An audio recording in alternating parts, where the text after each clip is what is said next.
Hello friends, welcome to Jyoti home kitchen. आज मैं आप लोगों के लिए चॉकलेट बर्फ़ी की रेसिपी लेके आई हूँ जो कि सभी को बहुत पसंद आती है। ये काफ़ी यूनिक, झटपट बनने वाली और बहुत ही स्वादिष्ट रेसिपी है। तो चलिए फिर इसे बनाते हैं।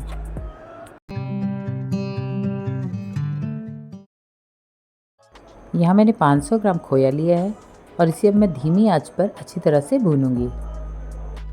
हमें इसे लगातार चलाते हुए अच्छी तरह से भूनना है ताकि ये बिल्कुल भी लाल ना हो। अभी अच्छी तरह से भुन चुका है और थोड़ा लूज़ भी हो गया है। तो अब हम इसमें पिसी हुई चीनी मिलाएंगे। यहाँ मैंने 200 ग्राम पिसी हुई चीनी ली है। अब इसे भी इसमें डाल के अच्छी तरह से मिक्स करेंगे। यहाँ हम इस बर्फ़ी को बनाने के लिए सिर्फ 2-3 इंग्रेडिएंट्स का यूज़ करेंगे और ये बर्फ़ी बहुत ही स्वादिष्ट, एकदम हलवाई जैसी बनके तैयार होगी।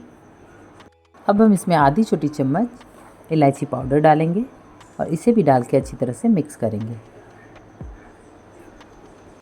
जब तक चीनी अच्छी तरह से खोए में मिक्स ना हो जाए तब तक हमें इसे अच्छी तरह से चलाते हुए भूनना है।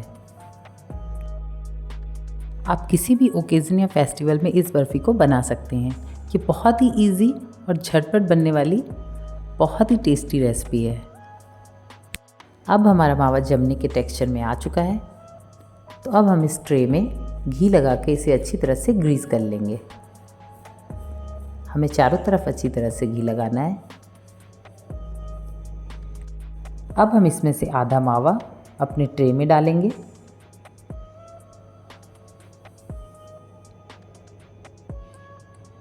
इस ट्रे में हमें इसे फैलाते हुए अच्छी तरह से डालना है ताकि ये हमारे ट्रे में चारों तरफ अच्छी तरह से सेट हो जाए।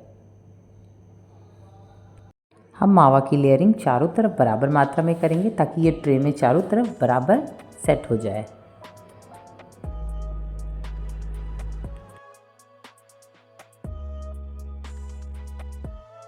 हमारी बर्फ़ी की एक कोट की लेयरिंग अच्छी तरह से हो चुकी है। अब हम दूसरे कोट को तैयार करेंगे। अब इसके लिए मैंने यहाँ पर 1.5 चम्मच कोको पाउडर लिया है और इसे खोए में डालकर हम अच्छी तरह से मिक्स करेंगे। हमें खोए के संग कोको पाउडर को अच्छी तरह से मिक्स करते हुए भूनना है ताकि हमारा कोको अच्छी तरह से पूरी उसमें मिक्स हो जाए। हमें इसे मीडियम फ्लेम पे ही चलाते हुए अच्छी तरह से भूनना है। अब हमारा कोको पाउडर अच्छी तरह से मिक्स हो चुका है खोए में।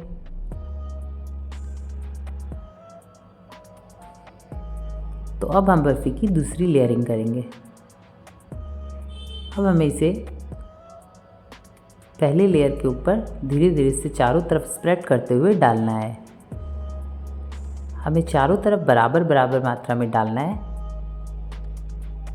ताकि हमारी दोनों लेयर एकदम बराबर और अच्छी तरह से सेट हो।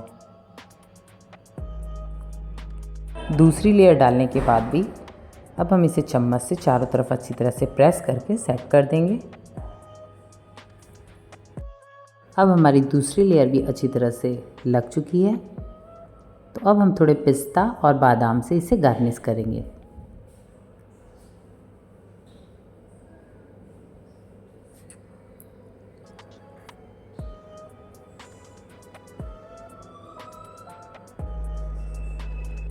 ये बर्फ़ी देखने में जितनी अच्छी लगती है, खाने में उससे कहीं ज़्यादा स्वादिष्ट लगती है।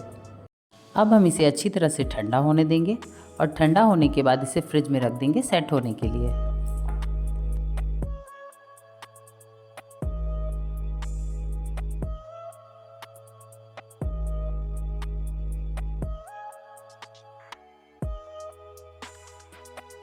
और हमारी बर्फ़ी काफ़ी अच्छी तरह से सेट हो चुकी है। अब हम इसे चाकू की मदद से किनारों को छुड़ा लेंगे ताकि हमारी बर्फ़ी आसानी से निकल आए।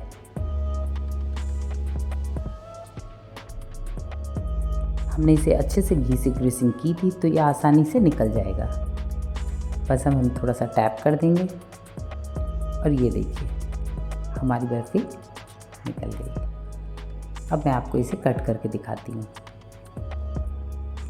ये काफ़ी अच्छी तरह से सेट हो चुकी है और देखने में भी काफ़ी स्वादिष्ट लग रही है। तो आप इस बर्फ़ी को किसी भी ओकेज़न या फेस्टिवल में ज़रूर ट्राई करें और हमें कमेंट करके ज़रूर बताएं आपको ये रेसिपी कैसी लगी। हमारे चैनल को सब्सक्राइब, लाइक, शेयर करना ना भूलें। तो फिर मिलते हैं ऐसी एक नई रेसिपी के साथ। Thanks for watching my channel.